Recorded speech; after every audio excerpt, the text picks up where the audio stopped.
মুসা আলাইহিস সালাতু ওয়াস সালাম জলিলুল কদর একজন নবী, আল্লাহর সঙ্গে কথা বলতো, এইজন্য তার নাম কালিমুল্লাহ। আল্লাহর সঙ্গে কথা বলতো রে, সব সময় মালিকের সঙ্গে কথা বলতো। রাস্তা দিয়া যখন হাঁটতেছিল, রাস্তার তিন রাস্তার মোড়ে একজন মহিলা, বৃদ্ধ মহিলা ডাক দেয়া হয়, মুসা তুমি তো আল্লাহর সঙ্গে কথা বলার জন্য যাচ্ছ? বলে হ। মুসা আমি জানি তুমি তোমার মালিকের সঙ্গে কথা বলো। কথা বলার এক পর্যায়ে আমার বিষয়টা আল্লাহর কাছে বইল। আল্লাহ যে আমারে কিছুই দিল না, আমারে কিছুই দেয় না, আমার এই ঝুপড়ি ঘরটা ছাড়া আমার আর কেউ নাই, আমার কিচ্ছু নাই, আমি কেমনে চলবো, কিভাবে থাকবো?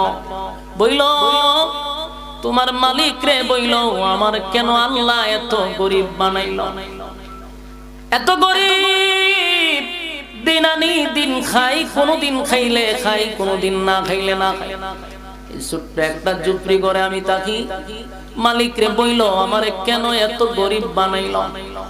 মুসা নবী বলল ঠিক আছে। সামনে যাওয়ার পরে হঠাৎ করে একজন লোক দাঁড়ায়া বলে, মুসা পয়গম্বর কই জানবো? বলে আল্লাহর সঙ্গে কথা বলবো।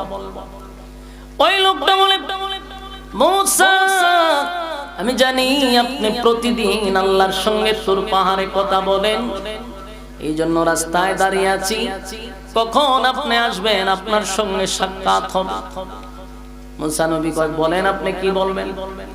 মুসা পয়গম্বর তোমার মালিক রে বলবা আমারে আল্লাহ এত ধন সম্পদ দিছে, এত দিছে, এত দিছে, এত দিছে, আমি এখন চাই আমার মালিক যেন আমার ধন সম্পদ কমায়া দেয়। এত দিছে আমি আর চাই না, আমার মালিক যেন আমারে গরিব বানায়া দেয়। এই সম্পদের লোড আমি বহন করতে পারি না, তাই আল্লাহরে বলবা মালিক যেন আমার সম্পদ কমায়া দেয়।